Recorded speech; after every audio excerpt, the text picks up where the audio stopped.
Comment oublier un PN ? 9 conseils pour aller de l'avant. Votre rupture avec un pervers narcissique a été douloureuse et votre intention a bien été d'aller au bout de la démarche pour en faire un acte définitif. Alors pourquoi vous reste-t-il ce goût d'inachevé ? Pourquoi vous surprenez-vous parfois à envisager un retour en arrière ?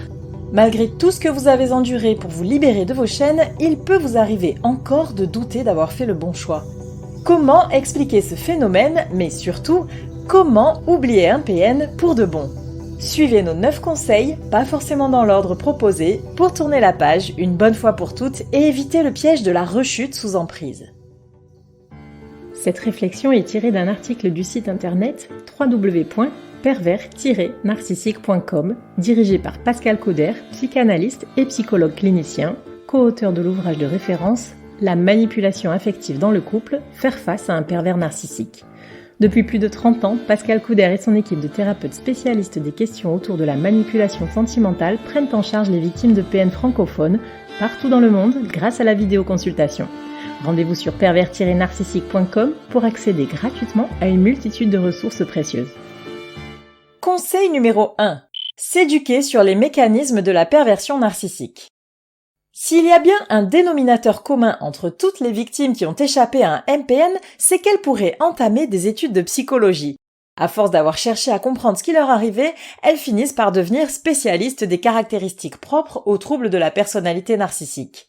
Cette quête de sens est tout à fait normale et plus vous en savez sur le sujet de la manipulation sentimentale, plus vous êtes capable de vous en protéger. Cela veut dire que les techniques fourbes de votre bourreau pour vous garder sous son contrôle marcheront de moins en moins. Ainsi, vous verrez qu'il est beaucoup plus facile d'oublier un PN dès lors que l'on comprend qu'il ne changera jamais et qu'il s'efforcera toujours de vous causer du tort. Conseil numéro 2. Se déculpabiliser. Si vous avez compris le mode de fonctionnement machiavélique du manipulateur sentimental, vous avez aussi probablement découvert que vous n'y êtes pour rien dans votre mésaventure. Votre dépendance affective et votre résistance à supporter l'insupportable ont conditionné la mise sous emprise, mais n'en sont pas la cause. L'empathie qui vous caractérisait a été retournée contre vous à des fins malsaines. Cela équivaut à voler un bien à une personne alors qu'elle l'a prêté de bon cœur pour rendre service. C'est un abus de confiance, ni plus ni moins. De ce fait, effacer de sa mémoire quelqu'un qui vous a causé du tort commence par lui faire porter la responsabilité de ses agissements, au lieu de les assumer à sa place. Il ne vous a pas fait de mal parce que vous l'y avez invité, il vous a fait du mal parce qu'il a décidé de s'en prendre à vous. C'est aussi simple que cela. Conseil numéro 3. Faire de soi la priorité. Oublier un PN passe par le fait de le décentrer de vos préoccupations. C'est à vous que revient cette place de choix. Ce qu'il fait, ce qu'il pense, ne doit plus compter pour vous. Ce qui doit vous importer avant tout le reste, c'est vous et votre bien-être. Même si vous avez des enfants, focalisez votre attention sur tout ce qui pourra vous aider à passer le cap. Ainsi, vous serez plus forte pour leur offrir un cadre sécurisant. N'ayez pas peur d'être égoïste et chouchoutez-vous. Cela ne veut pas dire être exclusivement intéressé par votre nombril et en oublier les besoins élémentaires à apporter à votre progéniture. Cela signifie plutôt que vous avez conscience que pour assurer dans votre nouvelle vie, vous comptez avant tout sur vous-même. À travers ce processus, vous apprendrez ou réapprendrez à répondre à vos besoins et envies. Identifiez les sources de satisfaction qui stimulent votre production d'endorphines.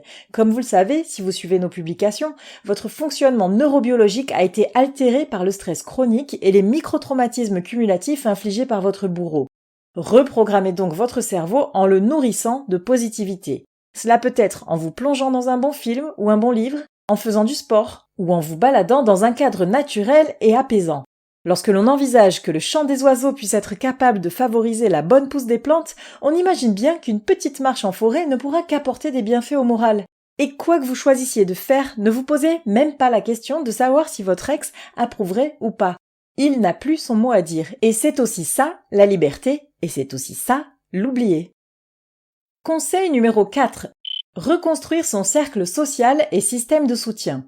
Se recentrer sur soi ne veut pas dire s'isoler, bien au contraire. Savoir bien s'entourer, c'est reconnaître non seulement que l'on ne peut pas tout faire toute seule, mais aussi qu'il existe encore des personnes bienveillantes. Le PN ayant la fâcheuse tendance à vampiriser toute votre énergie, il vous a habitué à l'invalidation émotionnelle et à refouler vos besoins, s'imposant comme la seule référence à suivre. Il est temps que quelqu'un se soucie de vous. Amis, famille, collègues de travail, professionnels des domaines de la santé, y compris mental, du juridique ou du social, laissez ces gens-là vous soulager un peu dans votre combat. Constituez-vous un réseau capable de couvrir toutes vos attentes, cela renforce les liens et lorsque les assauts du pervers machiavélique seront trop envahissants, vous disposerez de garde-fous pour empêcher qu'ils vous atteignent trop sévèrement. Sa norme ne sera plus la vôtre et vous pourrez ainsi le reléguer dans un coin de votre mémoire qui regroupe les mauvais souvenirs. Conseil numéro 5. Être patient pour laisser le temps effacer le souvenir du PN. Bien entendu, toutes ces actions entreprises, tous ces changements de schéma de pensée à opérer ne se feront pas du jour au lendemain. Votre cercle de soutien servira aussi à atténuer l'impatience de se débarrasser pour de bon de l'omniprésence du MPN dans votre esprit.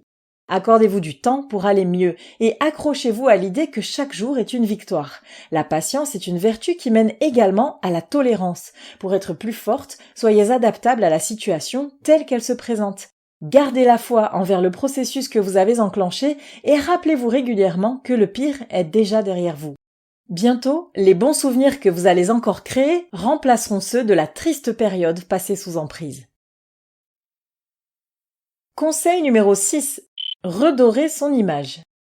En apprenant à prendre soin de vous et en laissant les gens vous aider, vous cheminez surtout vers plus d'amour-propre. Il ne s'agit plus de jouer les infirmières pour vous faire accepter, mais bien de vous reconnaître dans toutes vos spécificités. Partez à la conquête de vos aptitudes et compétences pour revaloriser votre auto-estime. Accueillez vos faiblesses avec indulgence. Reprenez les activités dans lesquelles vous vous épanouissiez jadis. Lancez-vous dans un nouvel apprentissage, juste pour le plaisir de savoir faire quelque chose de nouveau. Cultivez les actions qui vous rendent fiers de vous. Le meilleur moyen d'effacer le PN de vos pensées sera de mettre en lumière la personne qu'il n'aurait jamais su reconnaître, lui qui vous a fait passer pour nul et indigne d'intérêt pour ne pas lui faire de l'ombre. Conseil numéro 7. Renouer avec ses capacités de jugement. Le fantôme du PN rôdera dans votre esprit tant que vous n'aurez pas retrouvé confiance en votre capacité de jugement. Suivez votre instinct et prenez les décisions qui vous semblent évidentes sans trop les intellectualiser. Si vous réfléchissez trop, vous risquez d'aller puiser dans les normes qui vous ont été inculquées lors de votre vécu de maltraitance. Si vous interrogez votre intuition, votre enfant intérieur, vous serez davantage dans le vrai. Le jour où vous serez capable d'agir en fonction de votre jugement et non plus en vous demandant si votre bourreau approuverait, vous aurez mis fin à son influence. Conseil numéro 8. Réapprendre à faire confiance aux bonnes personnes. Avec toutes les expériences et les connaissances que vous aurez accumulées durant la période de transition post-PN, ce qui vous semblait tout d'abord impossible arrivera. Vous serez à nouveau capable d'accorder votre confiance. En premier lieu, vous aurez foi en votre force intérieure, votre aptitude à gérer les tourments, mais aussi en votre capacité à détecter les manipulateurs sadiques. Vous aurez également découvert que la plupart des gens sont bons et généreux. Votre rencontre avec un MPN sera un accident dans votre parcours qui n'entravera pas votre disposition naturelle à nouer des liens affectifs sincères avec ceux qui le méritent. Et un beau jour, vous retrouverez certainement l'amour sur un mode sain et épanouissant. Conseil numéro 9. Pardonner pour oublier le PN. Pour oublier un manipulateur, il faut prendre de la hauteur et le laisser dans son bourbier. Finalement, sa situation est bien peu enviable. Il ne sera jamais heureux, il ne connaîtra jamais l'amour véritable et il est condamné à répéter ses schémas destructeurs jusqu'à la fin de ses jours. Plus que votre haine, c'est votre pitié qu'il mérite. C'est un malade à qui il faut savoir pardonner sa déficience.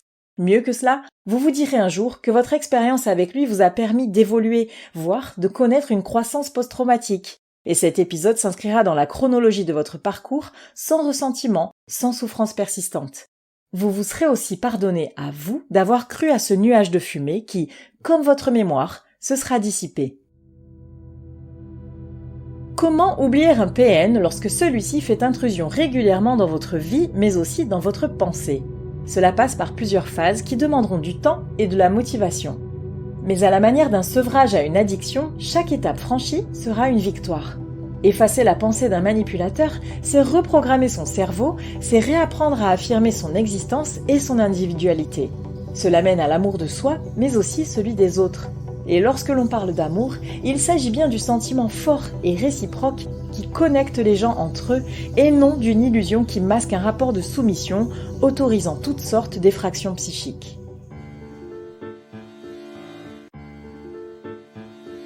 n'hésitez pas à vous faire accompagner par des thérapeutes spécialistes des questions de la perversité narcissique.